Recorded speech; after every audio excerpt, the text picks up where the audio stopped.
Bismillahirrahmanirrahim. Alhamdulillah wassalatu wassalamu ala Rasulillah wa ala alihi wa sahbihi wa man wala.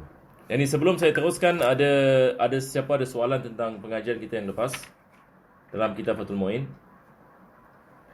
Kalau tidak ada kita teruskan insya-Allah. Sebab pada minggu lepas kita tidak ada membicarakan banyak perkara tentang hukum mahkam haji, cuma penulis menukilkan hadis Nabi sallallahu alaihi wasallam berkenaan dengan kelebihan haji.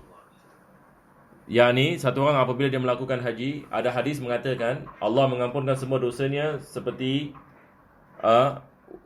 dia dilahirkan oleh ibunya.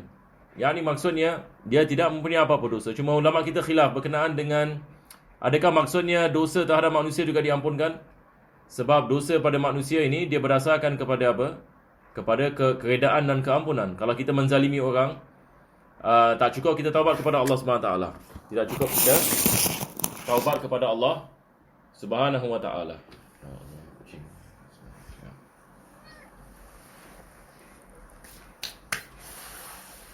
Okay, wait. Okay. Okay.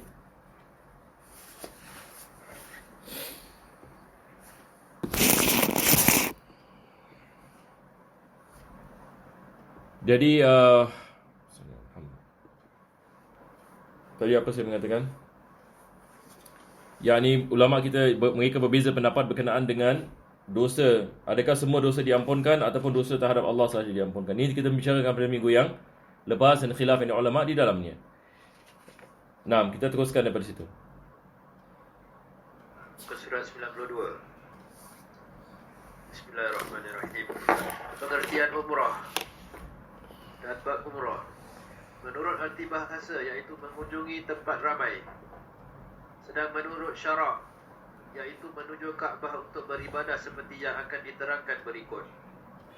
Haji dan umrah dinamakan nusuk, hukumnya wajib. Haji saja belum cukup sekalipun haji telah mencakup umrah. Mengenai hadis yang menyatakan bahawa Nabi SAW ditanyai umrah, wajibkah hukumnya? Lalu menjawab tidak, adalah disepakati kelemahannya sekalipun dinilai sahih oleh At-Tirmizi. Nusuk diwajibkan. Nah, di sini penulis beliau memulakan dengan membicarakan tentang definisi bagi umrah. Maka beliau mengatakan wal umratu wa hiya luratan ziyaratu makanin amirin. Dalam segi bahasa dia maksudnya ziarah. Ziarah kepada satu tempat yang amirah.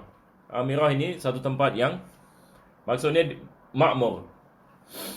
Ini adalah maksud dalam segi bahasa. Dalam segi syarak beliau mengatakan wa syar'an qasdul ka'bati linnusukil ati. Yani satu orang pergi ke Makkah untuk melakukan nusuk, yakni ibadat haji dan umrah. Maka ini kita mengatakan niat yakni untuk melakukan ibadah yakni di Makkah, ibadah haji dan umrah, ini yang dimaksudkan yakni dengan umrah. Yani niat yakni untuk melakukan nusuk. Bagi umrah yakni niat untuk melakukan umrah. Niat untuk melakukan umrah di tanah suci. Ini dalam segi syarak. Selepas itu beliau mengatakan tentang hukum haji dan umrah. Apakah yang ini hukum ini bagi haji dan umrah? Maka dalam mazhab Imam Syafi'i, kedua-dua haji dan umrah adalah wajib. Kenapa saya mengatakan dalam mazhab Syafi'i? Berkenaan dengan haji kita tidak ada khilaf. Semua yang ulama mengatakan haji wajib. Tetapi umrah, adakah umrah yang wajib? Maka di sini penulisannya mengatakan yajibani, yakni kedua-duanya wajib. Ai al-hajj wal umratu. Wala yughni anha al-hajj wa in ishtamala 'alaiha. Yakni tak cukup satu orang hanya melakukan haji. Walaupun amalan yakni umrah itu ada di dalam haji. Amalan yakni umrah ada di dalam haji. Kenapa boleh dengar Tadi last 3 sentence Ustaz hari itu dah. Oh. Dia macam Jadi sekarang penulis ini beliau membicarakan tentang hukum haji dan umrah. Kita mengatakan hukum haji dan umrah wajib. Kedua-duanya adalah wajib. Dan tidak cukup seseorang itu hanya melakukan haji sahaja. Ini yang beliau mengatakan. Walaupun amalan umrah itu di dalam haji ada, seperti tawaf, berkenaan dengan sa'i dan sebagainya. Maka diwajibkan kita melakukan haji dan diwajibkan kita melakukan umrah. Dan ada hadis yang mana beliau mengatakan, Su'ila Rasulullah SAW 'anil umrati awajibatun hiya? Qala la. Nabi pernah ditanya, adakah umrah ini wajib ke tidak? Maka di dalam hadis ini Nabi mengatakan tidak. Tidak diwajibkan. Maka penulis mengatakan hadis ini adalah hadis yang dhaif ittifaqan. Walaupun Al-Imam Tirmizi mensahihkannya, akan tetapi para ulama hadis ini yang lain, maka kesemuanya mereka mengatakan hadis ini adalah hadis yang dhaif. Maka hadis ini yang dhaif tidak menjadi hujjah dalam ilmu hukum halal dan haram. Ini adalah kaedah. Hadis ini yang lemah ini tidak menjadi hujjah dalam halal dan haram. Hadis ini yang lemah dia boleh digunakan dalam fadail amal. Dalam fadail amal tidak ada masalah. Tetapi di dalam halal dan haram ini ia tidak menjadi hujjah. Walaupun Al-Imam Tirmizi beliau mengatakan inilah hadis yang sahih. Al-Imam Nawawi menerangkan ini dalam kitab Majmu' hadis ini. Maka Al-Imam Nawawi ini mengatakan kesemua ulama hadis bersepakat tentang kelemahannya. Maka apa yang disebutkan oleh Al-Imam Tirmizi tidak diterima. Selepas itu beliau mengatakan tentang syarat-syarat wajibnya haji dan umrah. Nah, teruskan.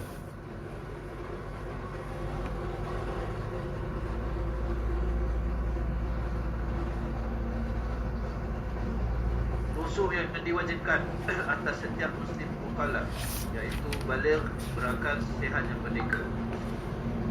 Berarti tidak wajib bagi anak kecil, orang gila atau hamba sahaya. Maka nusuk yang dilakukan oleh orang tidak mukallaf atau oleh hamba sahaya adalah menjadi ibadah sunnah, bukan fardu. Yang mampu menunaikan ibadah haji dengan bekalnya pulang pergi. Nah, pertama sekali penulis mengatakan daripada syarat ini kewajipan haji dan umrah. Yang ini maksudnya kalau syarat ini wujud, maka diwajibkan kita melakukan haji dan umrah. Pertama sekali adalah muslim. Maka haji tidak diwajibkan atas orang yang bukan Islam. Yang kedua adalah mukallaf, iaitu baligh aqil. Kalau sekiranya dia belum baligh, tidak diwajibkan. Sama juga kalau sekiranya dia majnun, gila, tidak berakal misalan, maka tidak diwajibkan. Jadi dia masih mukallaf, dia masih seorang yang baligh, yang aqil dan hur, seorang yang merdeka. Maka haji tidak diwajibkan atas hamba. Ini yang beliau mengatakan, fala yajibani ala sabiyin wa majnun. Tidak diwajibkan kedua-duanya ke atas sabi, budak yang belum baligh, dan majnun, orang yang gila, yang tidak berakal. Wala ala raqiqin, tidak diwajib atas hamba. Fanusuku ghairil mukallafi aw man fihi riqqun yaqa'u naflan la fardan. Tapi kalau hamba melakukan haji, dia jadi hukum sunnah, nafl. Dia bukan, kita bukan mengatakan ini adalah satu kewajipan. Tidak. Hatta kalau dia melakukan. Kalau sekiranya dia dibebaskan selepas itu, hamba melakukan haji, selepas itu dibebaskan, adakah diwajibkan dia melakukan haji sekali lagi? Diwajibkan. Sebab kita mengatakan haji yang dia melakukan mengambil hukum sunnah. Ini bukan haji Islam. Jadi diwajibkan dia melakukan haji. Sama juga dengan bayi, budak kecil tadi. Dia melakukan haji, bapanya bawanya ke tanah suci misalnya melakukan haji. Dia belum lagi baligh. Dia melakukan haji. Bapanya melakukan niat yang dibaginya. Dan kita mengatakan hajinya sah. Hajinya sah, tetapi dia mengambil hukum sunnah. Setelah dia baligh, maka wajib dia melakukan haji. Haji Islam diwajibkan dia melakukan, belum lagi jatuh ini baginya. Sebab di sini kita mengatakan belum lagi kewajipan haji itu dikenakan ke atasnya. Maka kalau dia melakukan, ini bukan kewajipan yang dilakukan. Maka dia nak kena yang syarat baligh dan aqil. Kalau dia mukallaf, baru sah sebagai haji Islam. Kita ada istilah ini dalam ilmu fiqh dikenali sebagai haji Islam. Ini apa maksudnya? Haji yang menjatuhkan kewajipan. Ini kita panggil haji Islam. Satu orang mungkin dia melakukan 10 kali haji. Nampak? Dia melakukan 10 kali haji. Adakah ke 10 wajib? Tidak. Yang wajib ini yang mana? Yang pertama. Satu orang dia melakukan haji yang pertama, sah hajinya, khalas, kita mengatakan kewajipan telah terangkat daripadanya. Apabila dia melakukan haji yang kedua, ini kita mengatakan mengambil hukum sunnah. Nampak tak? Nah, terus selepas itu penulis ini beliau mengatakan daripada syarat kewajipan haji dan umrah mustati', yakni mesti ada kemampuan. Ada orang yang misalan dia baligh, berakal dan sebagainya, akan tetapi tidak ada kemampuan, dan penulis ini akan membicarakan dengan terperinci apa yang dimaksudkan dengan kemampuan. Kita baca dulu.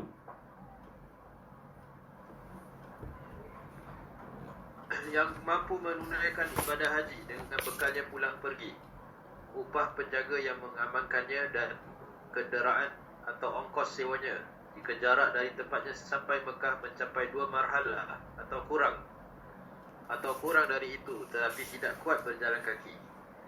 Dan juga ada biaya belanja yang ditinggalkan kepada mereka yang ditanggung nafkah serta pakaiannya selama kepergiannya sampai pulang kembali. Nah, di sini penulis pertama sekali membicarakan tentang apa yang dimaksudkan dengan zat. Zat ini kalau dalam bahasa kita panggil apa? Bekalan. Kita sekarang nak pergi haji misalnya. Zaman dulu dengan zaman sekarang berbeza ya. Zaman dulu orang kalau nak pergi haji, dia nak kena fikirkan apa? Dia nak kena fikirkan binatang tunggangan ini misalnya. Dia nak kena fikirkan apa? Air. Dia nak bawa air misalnya. Dia nak kena fikirkan apa? Kesihatan yang ini misalnya. Nak naik unta. Nak tembus ini padang pasir. Satu orang yang ini tinggal misalnya di Morocco. Di Morocco. Sebagian ulama kita mengatakan ramai yang ulama pada zaman dahulu di Morocco tak dapat menunaikan haji sebab susah. Nak menunaikan haji, mereka nak kena tempuh itu Sahara Desert itu daripada atas ini Afrika, cuba bayangkan. Tapi kalau mereka nak naik sampan, ini takut ini dirompak. Dulu berlaku ini peperangan salib ini dan sebagainya.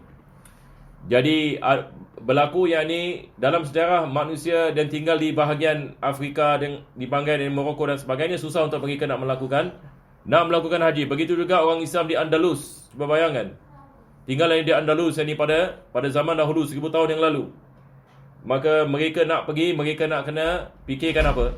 Nak kena fikirkan kapal. Nak naik kapal ini bagaimana? Duit, wang. Sekarang saya naik kapal, cukup ke tidak ada? Zahaban wa iyaban. Ini penulis mengatakan, pergi dan balik. Ongkos bagaimana? Zaman sekarang Masya Allah kita tak payah fikirkan ini semua. Kita tanya package berapa. Itu saja kan.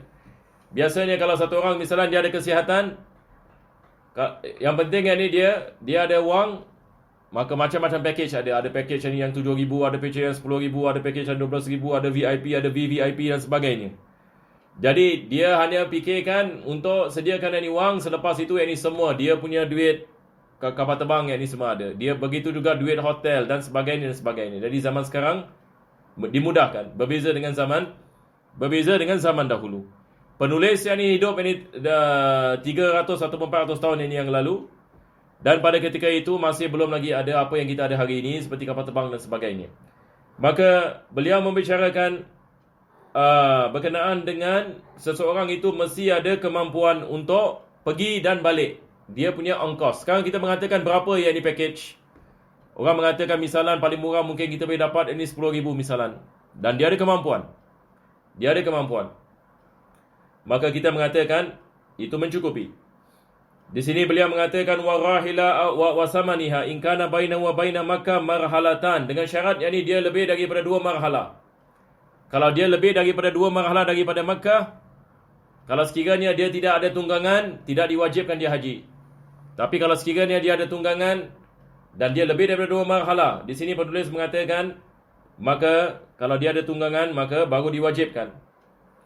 Tapi kalau sekiranya dia kurang daripada 2 marhalah, beliau mengatakan in kana bainahu wa baina Makkah marhalatan aw dunahuma wa dha'ufa 'anil mashi. Kalau sekiranya dia tinggal kurang daripada 2 marhalah, kalau dia mampu berjalan wajib dia haji. Kalau dia mampu berjalan, syuf.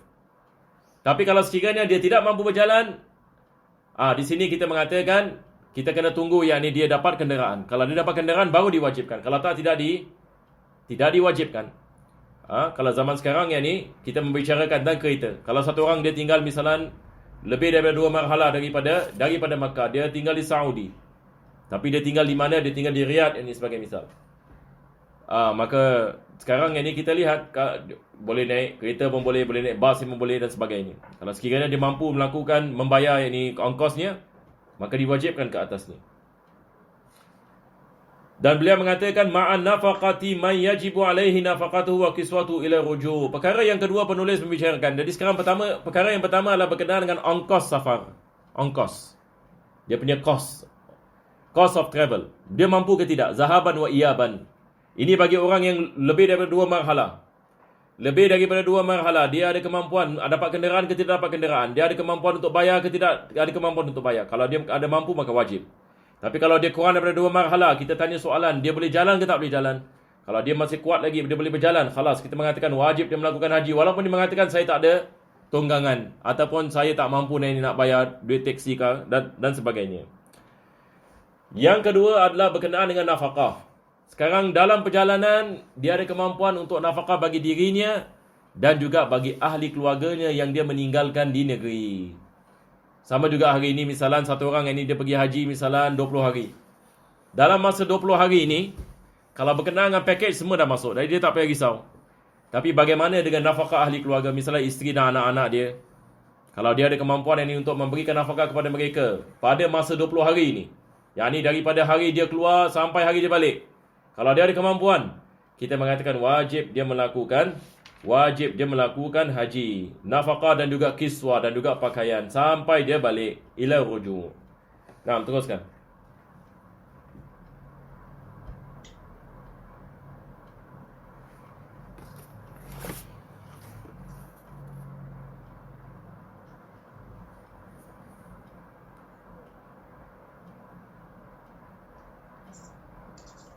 Begitu teruskan. Tadi boleh dengar ya? Ya.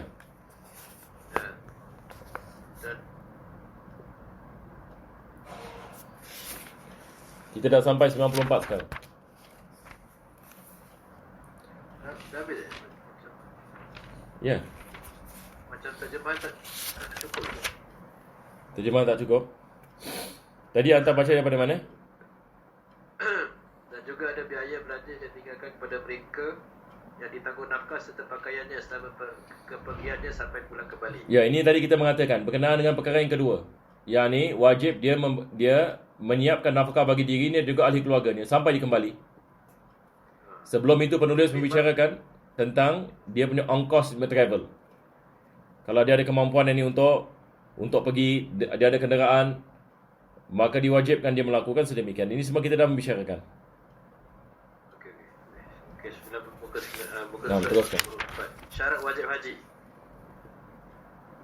Disyaratkan pula untuk kewajipannya, hendaknya keamanan perjalanan cukup, menjamin jiwa dan hartanya, termasuk aman dari pembekal dan sekalipun tidak banyak harta dibegalnya. Disyaratkan pula adanya kemungkinan besar aman bagi pengendara kapal laut. Maka jika kemungkinan besarnya akan tenggelam kerana musim gelombang besar atau sama kemungkinannya, maka tidak wajib, bahkan haram mengendarai kapal laut baik untuk pergi haji atau bukan. Nah, sekarang kita lihat di sini. Penulis ini mengatakan selepas itu wa yushtaratu aidan lil wujubi amnu tariq. Baik, kita telah membicarakan berkenaan dengan dia punya ongkos dan kenderaan, dan juga kita membicarakan tentang apa tadi? Tentang nafkah. Nafkah bagi dirinya dan juga ahli keluarganya. Selepas itu beliau membicarakan tentang keamanan dalam perjalanan. Kalau sekiranya misalnya berlaku peperangan, seseorang itu tidak dapat melakukan haji sebab dia takut akan keselamatannya. Dia takut dirompak, dia takut dibunuh dan sebagainya. Maka tidak diwajibkan. Tidak diwajibkan dia melakukan haji. Jadi di sini penulis ini mengatakan disyaratkan amnu tariq ala nafsi wal mal. Ala nafs ini maksudnya atas dirinya.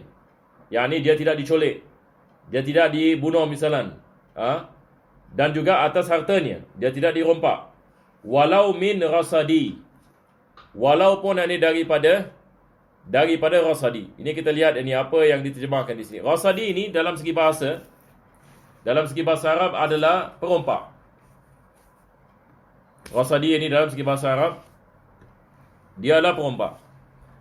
Kalau sekiranya misalan dia nak berjalan, dia nak pergi haji, dan perjalanan ini banyak perompak,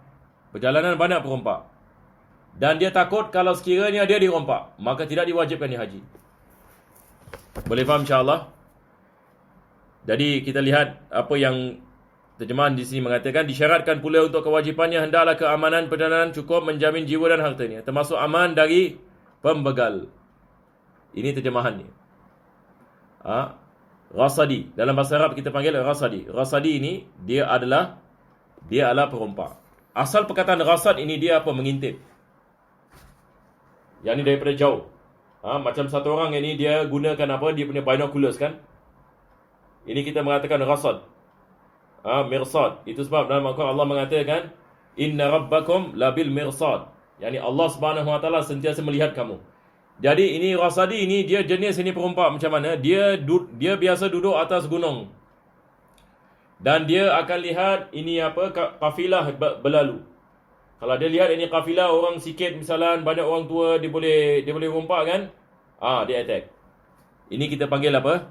Rasadi. Tapi kalau dia lihat kafilah masya-Allah yang ni banyak banyak orang dan ada tentera dan sebagainya, dia tak jadi rompak.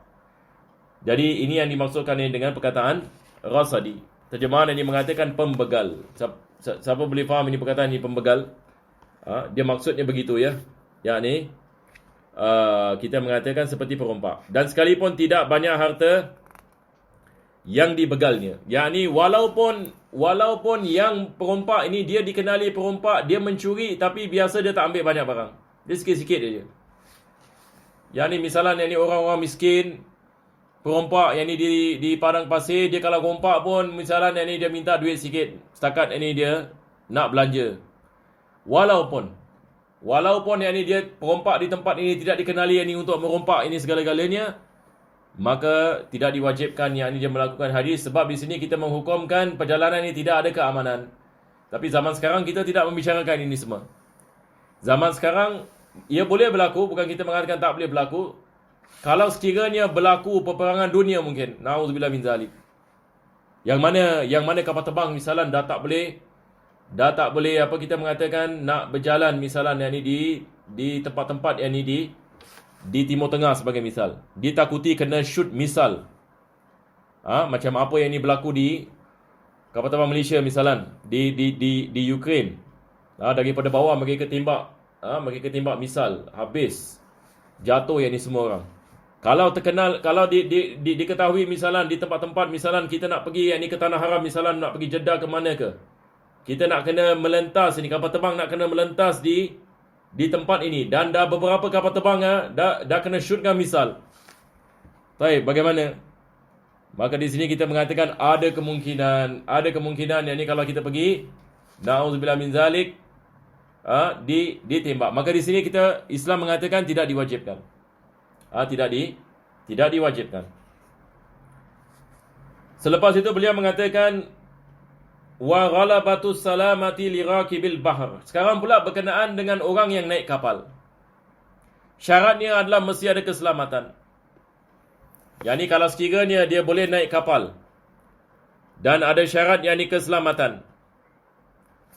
Apa maksudnya syarat keselamatan? Ini misalnya kalau 100 tahun yang lalu misalnya orang pergi haji naik kapal. Kita mengatakan kebiasaan orang yang naik kapal ini selamat ke tidak selamat? Kalau kita mengatakan selamat ini tidak ada masalah, maka khalas. Wajib yang ni melakukan haji. Tapi kalau kita mengatakan misalnya biasanya kapal kalau daripada Indonesia ataupun daripada Singapura, kalau nak pergi haji, nak pergi Jeddah, biasanya akan tenggelam. Di sini kita mengatakan tidak diwajibkan, sebab kalau tidak ada cara lain melainkan menaik kapal, kita mengatakan khalas, tidak diwajibkan kita menaikinya sebab ia boleh menyebabkan kematian.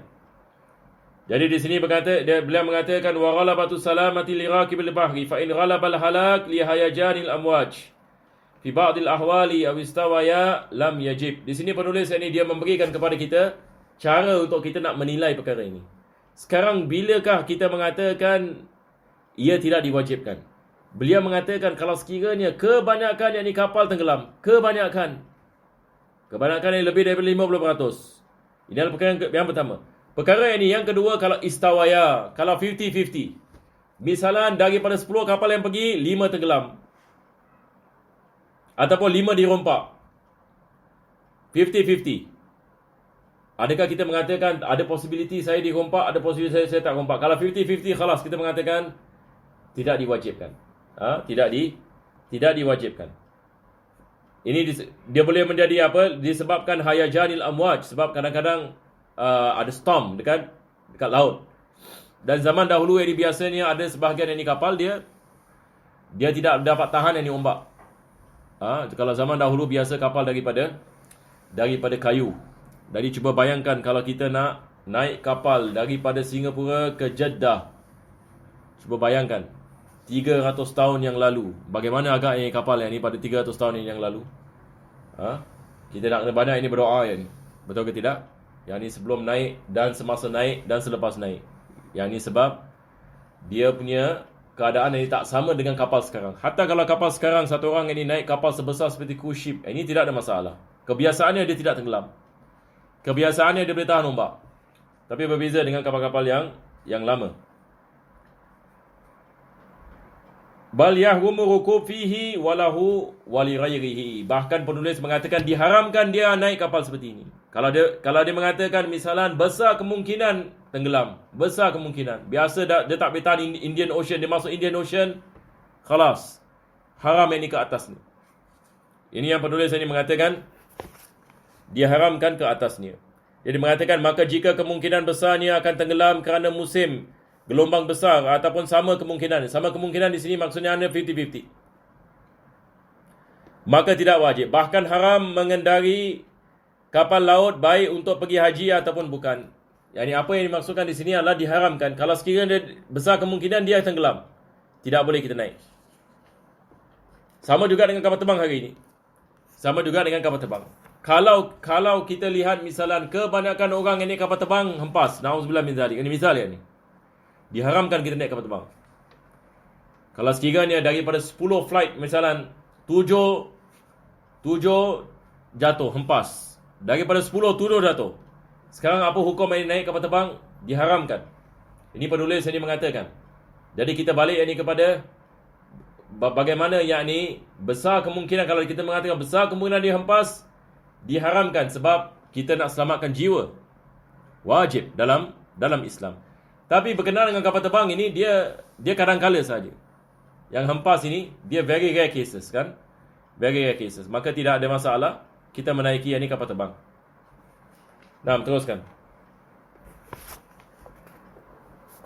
Bagi kaum wanita, di samping syarat-syarat kewajipan di atas, juga disyaratkan kepergiannya itu bersama mahram atau suami, atau bersama orang wanita kepercayaan, sekalipun hamba sahaya. Yang demikian ini kerana haram berpergian sendiri walaupun dekat, atau pergi haji bersama-sama suatu kafilah atau jamaah yang besar. Bagi kaum wanita, boleh pergi bersama satu wanita kepercayaan untuk menunaikan fardu Islam, tetapi tidak diperbolehkan untuk menunaikan kesunahan, sekalipun bersama banyak wanita, dan sekalipun kepergiannya ke tempat yang dekat, dan sekalipun buruk rupa wajahnya. Nah, sekarang penulis beliau membicarakan tentang wanita. Apakah yang hukum ini bagi wanita kalau sekiranya dia tidak ada mahram? Kita ada hadis Nabi SAW yang mana Nabi mengatakan la tusafirul mar'atu yaumaini illa wa ma'aha zawjuha au mahram. Ini kita ada hadis ini yang sahih berkenaan dengan tidak dibolehkan bagi seorang wanita untuk safar sendirian kalau sekiranya tidak ada mahram. Tapi di sini ulama kita mengatakan tapi dia nak pergi haji dan haji wajib. Bagaimana? Ada pengecualian dalam keadaan seperti ini. Di sini penulis ini beliau mengatakan pertama sekali diwajibkan dia apabila dia safar, asalnya diwajibkan dia ada mahram. Jadi dia mengatakan wa syurita li wujubi 'ala al-mar'ati ma'a ma dzukira an yakhruja ma'aha mahramun au zaujun au niswatu siqat. Jadi sama ada dia ada mahram seperti abangnya ataupun adik lelakinya ataupun suami, dia pergi dengan suami, ataupun nisaun siqat. Ini pengecualian. Yang ini dia tidak ada mahram. Dia tidak ada mahram dan dia tidak ada suami. Tapi dia ada satu jamaah, yakni wanita-wanita yang dipercayai, yang safar ini bersamanya. Adakah dibolehkan yang dia safar dalam keadaan seperti ini? Naam, dibolehkan. Jadi di sini beliau mengatakan au niswatu siqatun walau ima'an, walaupun semua wanita-wanita ini hamba sahaya. Tapi zaman sekarang yang sudah tidak ada hamba. Wa dzalika li hurmati safariha wahdaha. Yani diharamkan baginya untuk safar sendirian, tapi kalau dia dengan jamaah dibolehkan. Wa in qasura atau kanat fi qafilatin 'azimatin. Walaupun penulis mengatakan safarnya adalah safar yang pendek. Safarnya adalah safar yang pendek, tidak dibolehkan baginya untuk dia pergi bersendirian. Atau kanat fi qafilatin 'azimatin walaha bila wujubin an takhruja ma'a imra'atin siqatin li ada'i fardil Islam.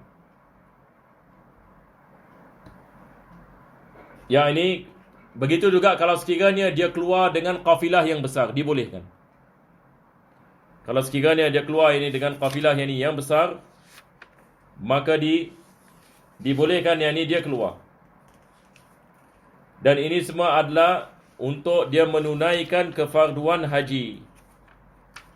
Kalau sekiranya dia melakukan kefarduan haji, maka dibolehkan beliau melakukan sedemikian. Boleh faham insya-Allah? Kita balik kepada terjemahan di sini ya. Dia mengatakan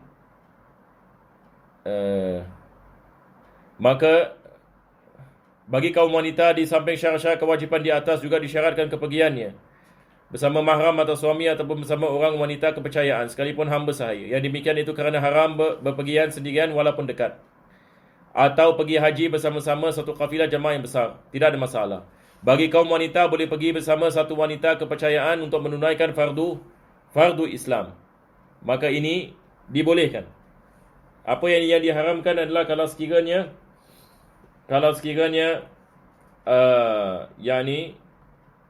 dia pergi bersendirian, itu tidak dibolehkan.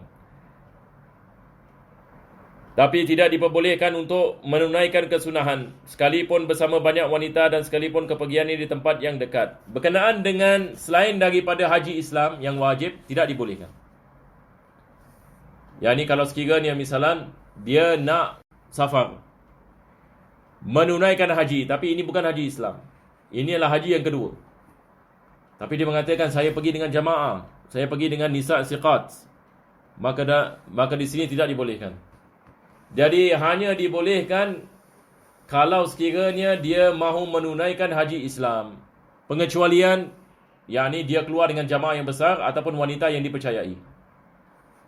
Boleh faham insya-Allah? Di sini penulis ini dia membezakan di antara seorang wanita yang keluar haji Islam untuk menunaikan haji Islam dan seorang wanita yang keluar safar bukan untuk menunaikan haji Islam. Maka hanya dibolehkan di sini adalah kalau dia menunaikan haji Islam, dia boleh keluar dengan jamaah wanita ini percayai ataupun dengan jamaah yang ramai, tidak ada masalah. Tapi kalau selain daripada itu tidak dibolehkan. Nah, teruskan. Ataupun siapa ada soalan? Kalau tidak ada kita teruskan. Tetapi tidak diperbolehkan untuk menunaikan kesunahan sekalipun bersama banyak wanita dan sekalipun kepergiannya ke tempat yang dekat dan sekalipun buruk rupa wajahnya. Nah, sekalipun buruk rupa wajahnya, dia mengatakan saya siapalah yang nak tengok saya. Jadi saya nak safar sendirian. Kita mengatakan tak boleh.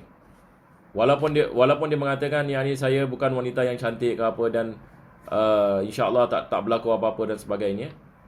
Tetapi tidak dibolehkan. Sebab masalahnya bukan masalah hanya bagi keamanan bagi wanita. Tetapi ia juga menjaga kemaslahatan dari wanita.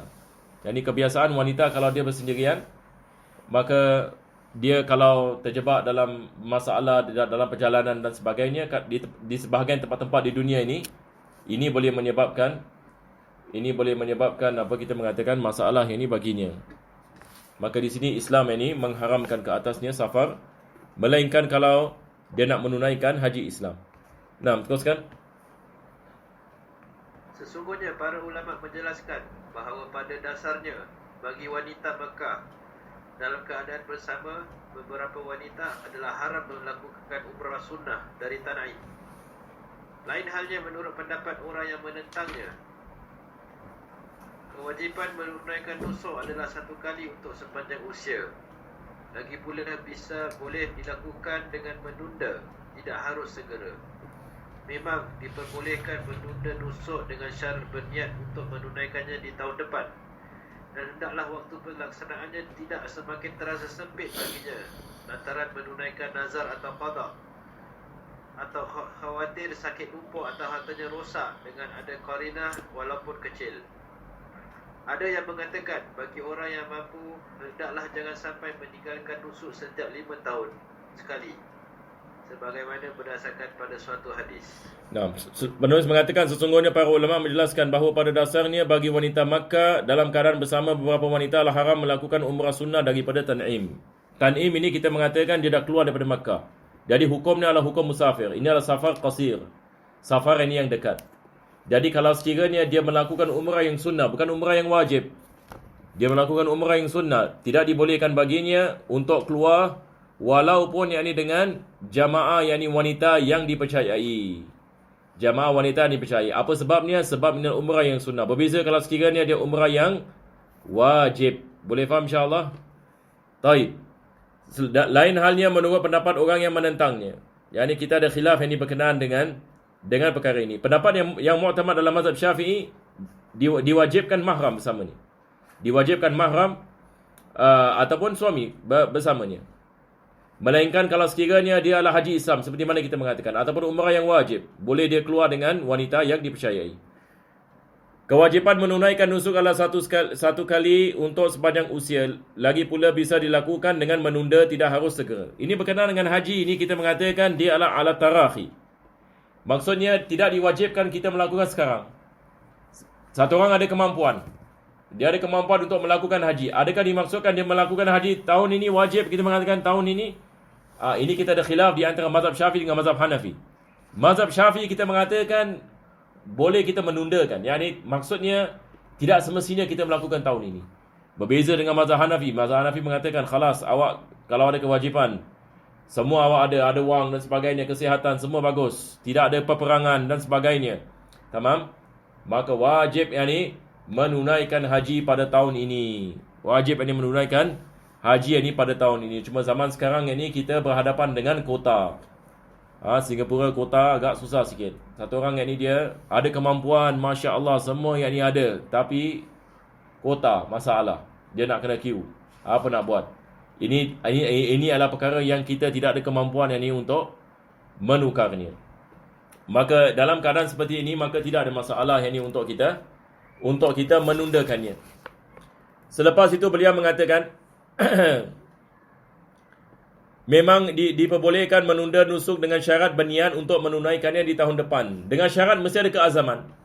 Maksudnya kita ada keazaman untuk melakukan haji. Walaupun sekarang kita belum mahu ini melakukannya. Tapi wajib ini kita ada keazaman.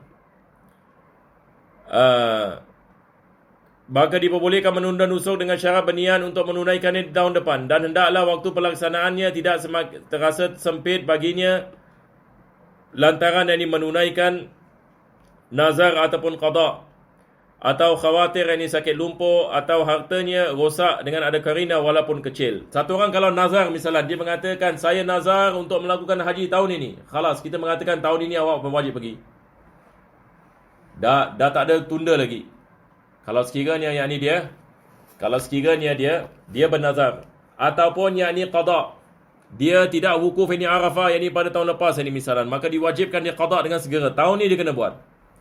Dia tidak boleh mengatakan tak apalah nanti tahun depan. Tak ada tahun depan. Maksudnya di sini ada pengecualian. Ada beberapa keadaan yang mana wajib kita melakukan haji dengan segera. Jadi penulis membicarakan pertama sekali nazar. Selepas itu beliau mengatakan ataupun qada ataupun khawatir sakit lumpuh. Dia mengatakan kalau saya tunda haji, besar kemungkinan saya tak dapat melakukannya. Khalas. Sekarang kita mengatakan wajib awak melakukan sekarang. Wajib awak melakukan haji dengan segera. Sebab dia mengatakan besar kemungkinan saya selepas ini khalas, saya dah tak boleh keluar negeri. Sebab doktor dah mengatakan, misalnya ni, doktor mengatakan auzubillah min zalik, seseorang itu ada penyakit lumpur dan sebagainya. Maka dia wajib melakukannya kalau sekiranya dia belum lagi melakukannya. Dengan ada karina. Karina di sini maksudnya dengan ada sebab ataupun evidence. Dalam asal bahasa karina maksudnya evidence. Kalau dalam bahasa Inggeris kita panggil apa? Evidence, bukti. Bukti. Walaupun bukti yang kecil. Doktor mengatakan ada possibility, your sickness macam gini. Dalam masa setahun yang ni dia akan nauzubillah min zalik akan menyebabkan yang ni sakit yang besar dan sebagainya. Maka wajib dia melakukan dengan segera. Selepas itu beliau mengatakan, ada yang mengatakan bagi orang yang mampu hendaklah jangan sampai meninggalkan nusuk setiap 5 tahun sekali sebagaimana berdasarkan sebuah hadis. Di sini kita ada riwayat berkenaan dengan melakukan haji pada tiap-tiap 5 tahun. Kita ada riwayat ini berkenaan dengan perkara ini. Itu sebab ini ulama kita, mereka mengatakan disunatkan seseorang itu dia melakukan pada setiap yang ini 5 tahun.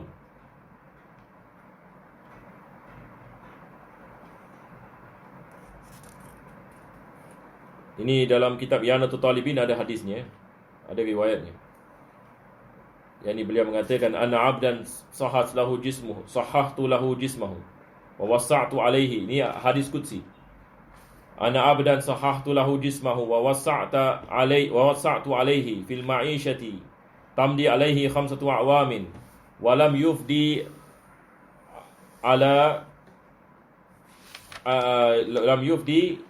la mahrumun. Yani hadis ini mafhumnya, hamba aku memberikan kepadanya kesihatan dan aku memberikan kepadanya rezeki yang luas, dan berlalu 5 tahun dan dia tidak melakukan haji, maka dia telah luput daripada banyak pahala yang disediakan baginya. Itu sebab sebagian ulama mengatakan disunatkan kita melakukan haji pada setiap 5 tahun bagi orang yang ada kemampuan. Wallahu a'lam bissawab. Jadi kita berhenti di sini insya-Allah. Ada siapa yang ada soalan? Ada soalan kat chat tak?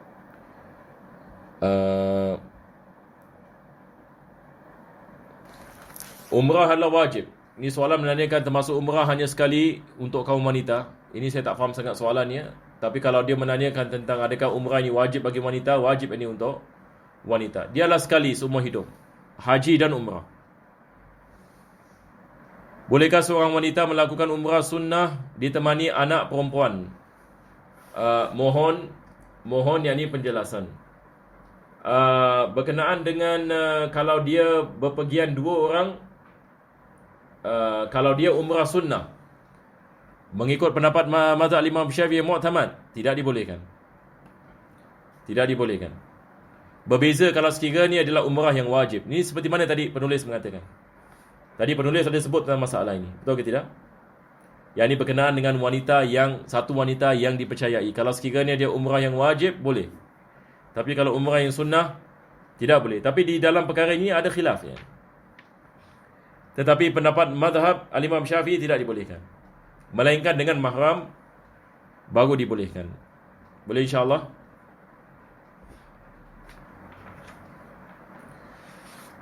Kalau tidak ada soalan lagi, kita baca doa ya. Cuma hari ini dia punya lagging bagaimana? Adakah banyak ke lagging hari ini? Just a couple. Couple ya? Couple of times. Okey. Ada satu soalan Ustaz? Ya. Tak ada?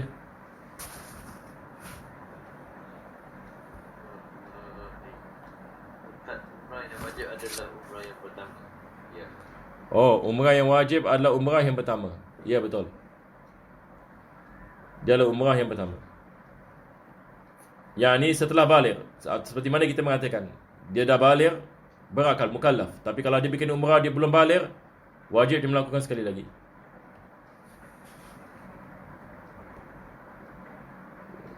Tamam?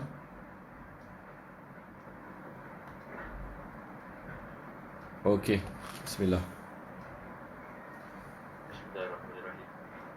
ربنا انفعنا بما علمتنا رب علمنا الذي ينفعنا رب فقهنا وفقه أهلنا وقرابة لنا في ديننا مع أهل كتر وذكر رب وفقنا ووفقنا لما ترتضي قولا وفعلا كرما وارزقي كل هلالا دائما وأخنا أخيا علما نحظى بخير ونكفى كل شر ربنا وأصلح لنا كل شؤون وأقرب برضاك منك العيون واقضي عنا ربنا كل الديون قبل أن تأتينا رسل منون واغفر واستر أنت أكرم من ستر وصلاة الله ترشى المصطفى من إلى الحق دعانا والوفاء بكتاب فيه لنا الشفاء وعلى الآل الكرام الشرفاء وعلى صحب مصابه الغرار اللهم اهدنا بهدى واجعلنا ممن يسارع في رضاه ولا تولنا وليا سواء ولا تجعلنا ممن خلف أمرك وأصاك وحسبنا الله ونعم الوكيل ولا حول ولا قوة إلا بالله العلي العظيم يا ربنا اعترفنا بأننا اقترفنا